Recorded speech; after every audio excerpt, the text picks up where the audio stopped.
siguiendo a la presentación anterior que tenía que ver con la historia natural de la enfermedad, bueno, vamos a ver cómo se relaciona esto de la enfermedad, digo, la historia natural de enfermedad con las acciones de salud pública.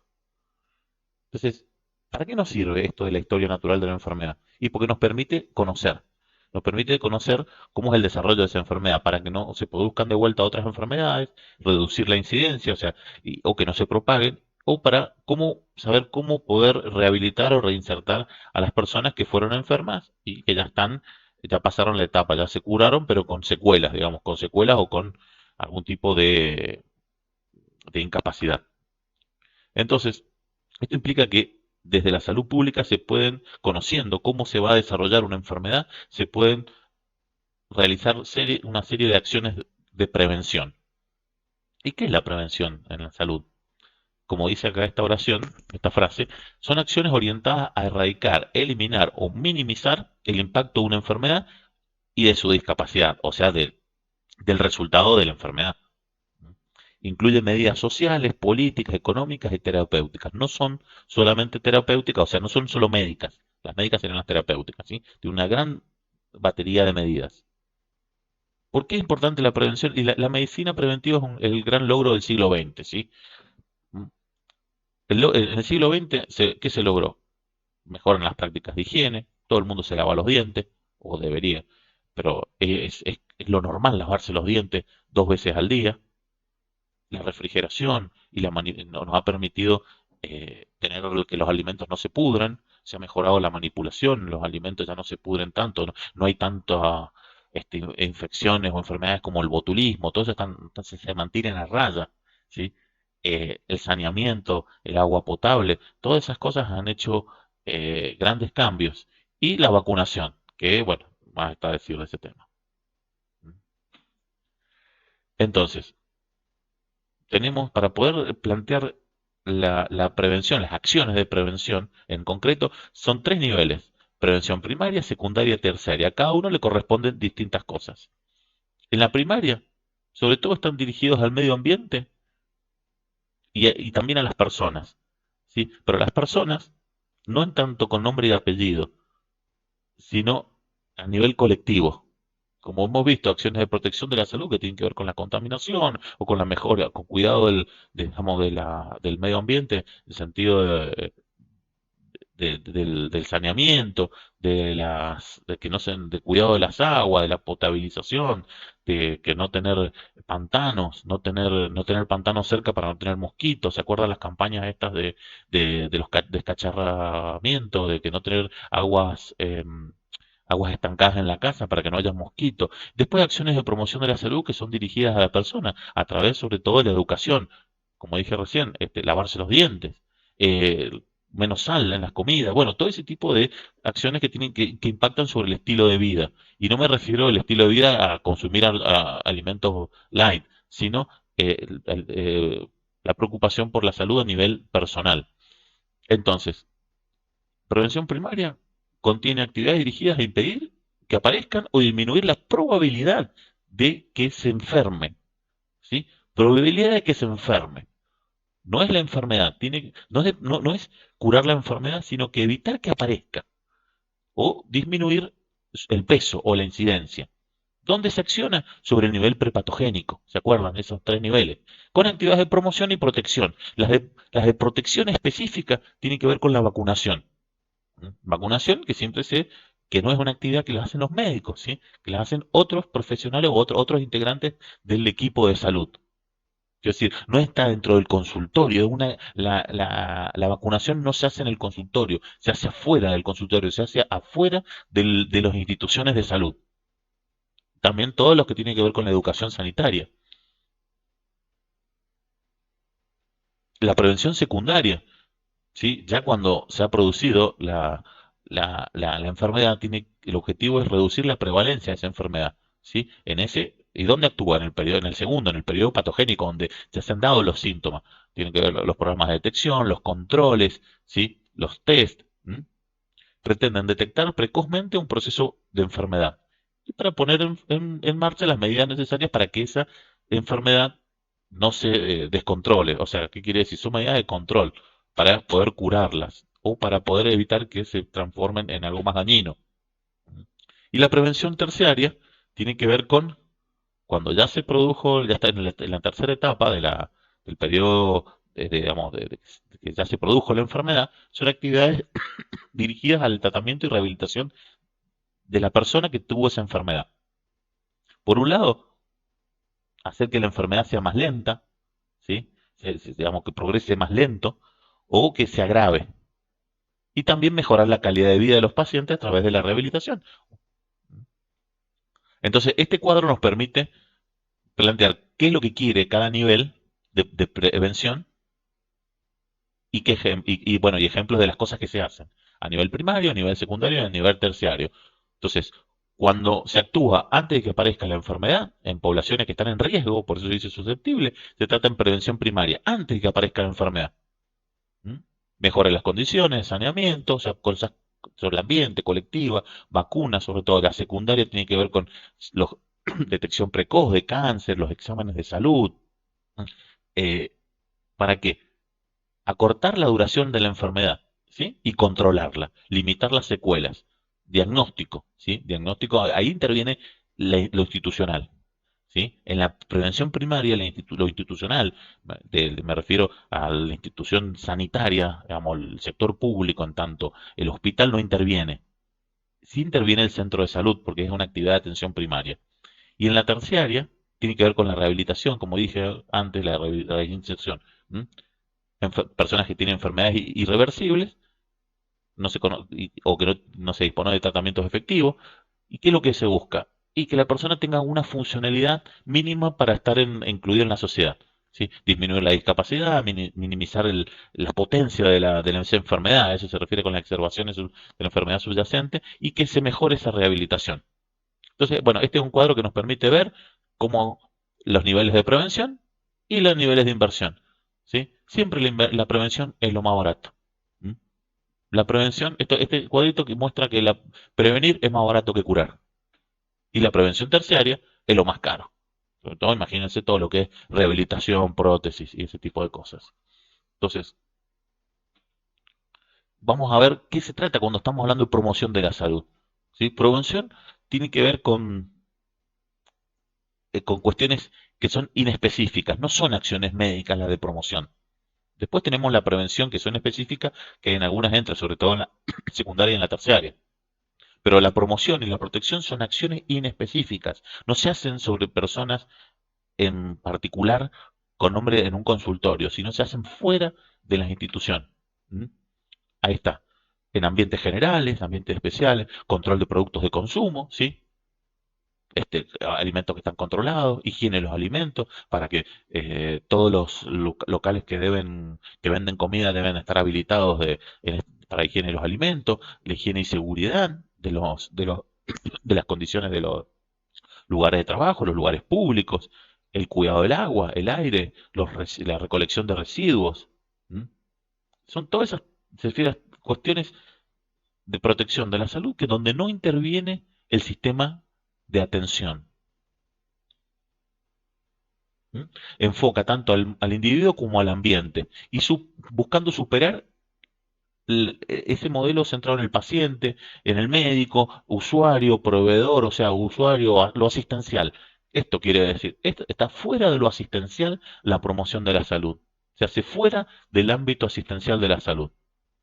Y este tema de la promoción de la salud es básico a la atención primaria, ¿sí? Porque lo que intenta es que la persona misma se haga cargo de su propia salud, no que vaya a un lugar y ahí, bueno, ahí le van a decir qué es lo que tiene que hacer, sino que tiene que ver con su empoderamiento, su participación comunitaria, ¿sí? La participación en las decisiones sobre su salud, ¿sí? Y tiene que ver con, ¿se acuerdan los determinantes de salud? Crear condiciones de salud más que un modelo curativo de que reducir la enfermedad. ¿M?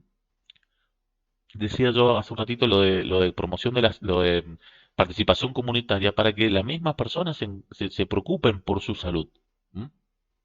Desde un punto positivo. No preocuparse en el sentido de ir al médico, sino que previamente de las condiciones materiales para mantenimiento de la salud.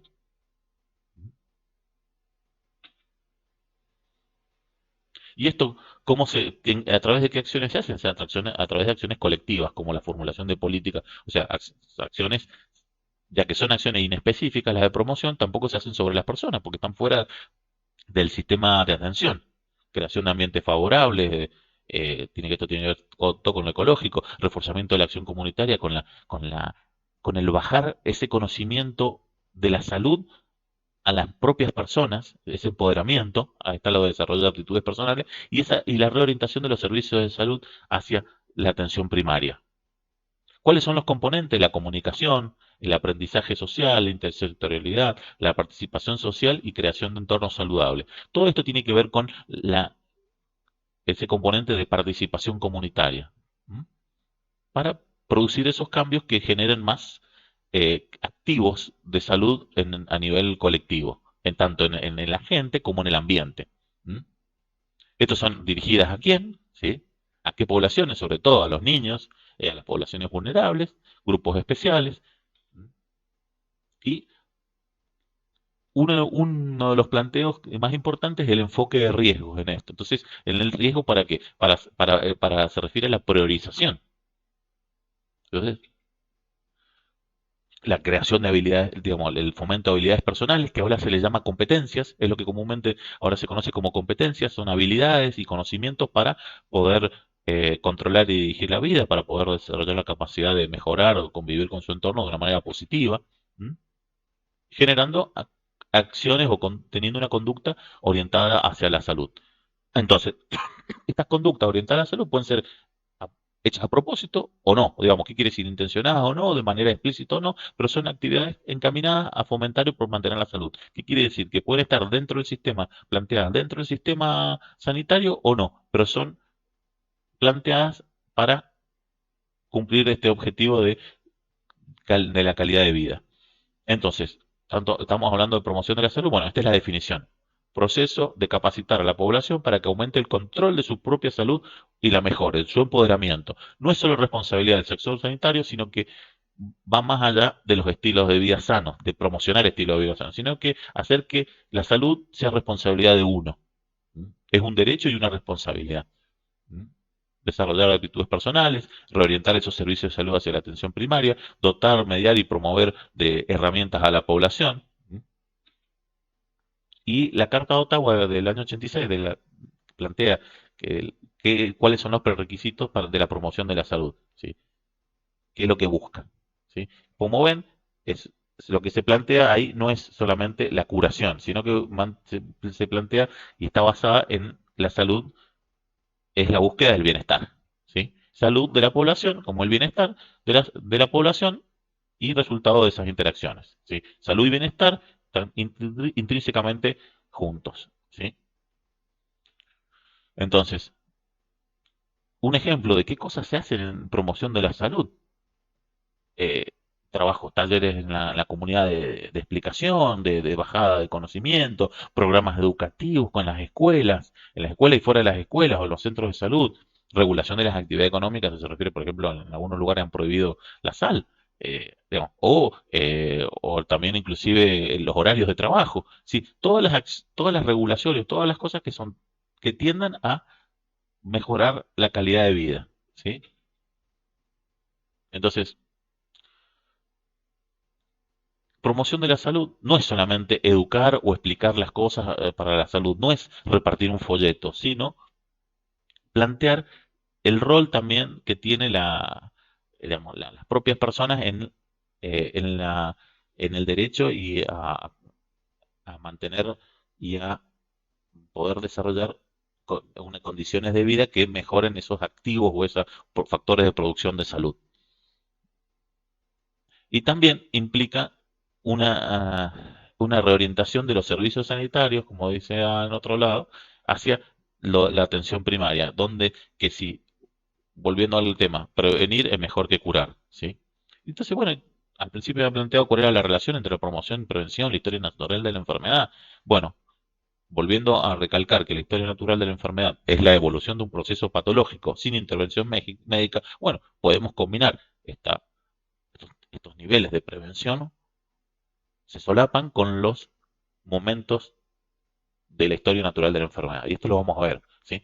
Entonces, podemos ver, Level y Clark plantean que su historia natural de la enfermedad encaja con tres niveles de prevención, o tres momentos que se puede actuar. Un momento de actuación es el de la promoción de la salud y la protección específica de la prevención primaria, ¿sí? Que son momentos más inespecíficos, en definitiva, pues la promoción de la salud es inespecífica, protección específica se refiere a cosas concretas, ¿sí? Concretas como vacunar, una vacuna en una persona, a eso se refiere específico. Luego, cuando ya se ha desarrollado la enfermedad, el diagnóstico, el control, digamos, y la limitación de ese riesgo, o sea, encauzamiento de esa enfermedad, y luego las acciones de rehabilitación, ¿sí? Esto lo podemos ver, esas tres las dividimos, ese cuadro también se puede transformar en esto, ¿sí? Tenemos cuatro fases de susceptibilidad, que donde hay un riesgo que todavía la persona no ha habido, no se ha dado la enfermedad, una fase presintomática donde ya se ha producido, una fase clínica donde ya hay síntomas claros y evidentes, y después una fase de invalidez o muerte, ¿sí? Y esto se combinan con digamos, tres acciones, ¿sí? Tres campos grandes, el campo de la primaria, el secundario y el terciario.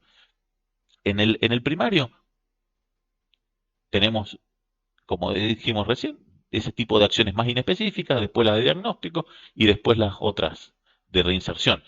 ¿Cómo se combinan ese cuadro anterior de niveles, ¿sí?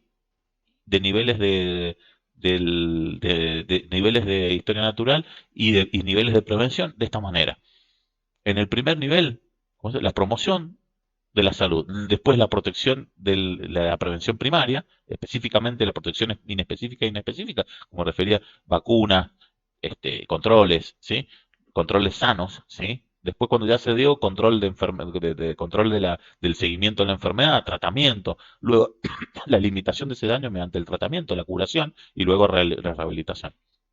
Estos son los cinco niveles donde, digamos, el esquema cómo maneja la enfermedad. Entonces, ven cómo se combinan en este mismo gráfico la forma de actuar, ¿sí? Para cada momento de la enfermedad. Entonces, si pensamos en la situación de la diabetes del cuadro anterior, tenemos la promoción de hábitos saludables, después los controles de sano, ¿sí? Después los diagnósticos, ¿sí? Después todos los controles o los cuidados de esas, y los controles para evitar que se produzcan daños, ¿sí? Daños o tengan que realizarse amputaciones, operaciones, ¿sí? Digamos, o cirugías, y después la cronicidad, donde dice rehabilitación, en realidad en este caso sería la cronicidad, el control de la cronicidad o las acciones relacionadas con la mejora de la calidad de vida para las personas que tienen esa enfermedad. Entonces, estos niveles de prevención se aplican en prácticamente todas las enfermedades, más allá que sean de origen infectocontagioso.